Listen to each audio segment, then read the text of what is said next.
Good Monday morning.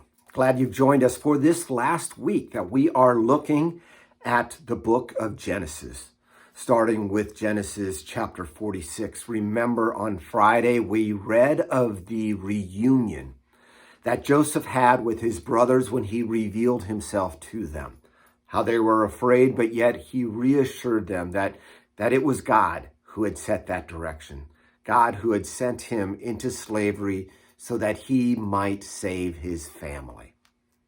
We pick it up now as we see another reunion today with his father.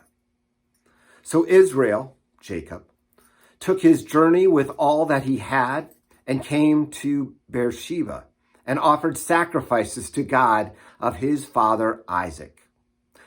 I'm going to stop right there. Remember how many times in the past we've seen during this story of Jacob how often he offered sacrifices to the Lord, often in thanksgiving for what God had done for him. And we see him continuing that pattern even in his old age. And God spoke to Israel in the visions of the night and said, "Jacob, Jacob." And he said, "Here I am." Then he said, "I am God, the God of your father. Do not be afraid to go down to Egypt, for there I will make you into a great nation. I myself will go down with you to Egypt, and I will bring you up again, and Joseph's hand shall close your eyes." What an amazing, great assurance, isn't it? God would be with him during the time down in Egypt, a reassurance that this was part of God's plan for Jacob and his family. Then Jacob sent out, verse 5, by the way, then Jacob sent out from Beersheba. The sons of Israel carried Jacob, their father, their little ones and their wives, in the wagons that Pharaoh had sent to carry him. They also took their livestock and goods which they had gained in the land of Canaan, and came into Egypt, Jacob and all his offspring with him, his sons and his sons' sons with him, his daughters and his sons' daughters. All his offspring he brought with him into Egypt. Let's skip down to verse 26 now. And all the persons belonging to Jacob who came into Egypt, who were his own descendants, not including Jacob's sons' wives, were 66 persons in all.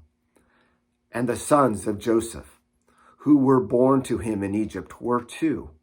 All the persons of the house of Jacob who came into Egypt were 70. From this small beginning would become a great nation, the nation of Israel.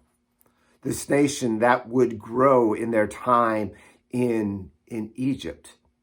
It would grow and would number over 1 million by the time they left.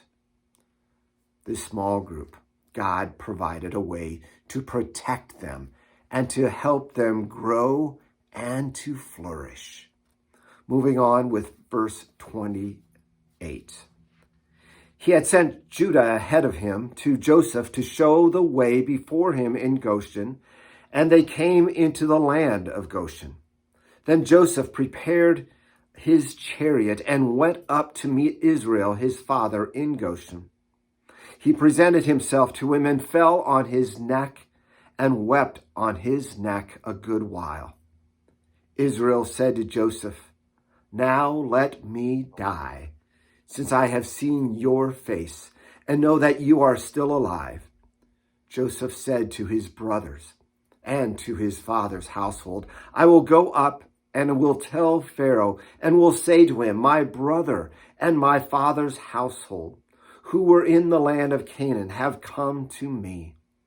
And the men are shepherds, for they have been keepers of livestock and have brought their flocks and their herds, all that they have. When Pharaoh calls you and says, 'What is your occupation?' you shall say, 'Your servant has been keepers of the livestock from our youth even until now, both we and our fathers, in order that you may dwell in the land of Goshen. For every shepherd is an abomination to the Egyptians.'" So the Egyptians were farmers, and it's not that they were opposed to livestock, just not sheep. Joseph was really calling them to be honest, and also in a way making sure that they would be separated from all the other peoples of Egypt. And this was for their protection and their blessing. Amazing how God provided this to happen. How God made the way happen through difficulties, but yet God blessed them in many rich ways. Come back tomorrow. We'll continue to look at this story of Joseph and the blessing that Joseph gives to Pharaoh.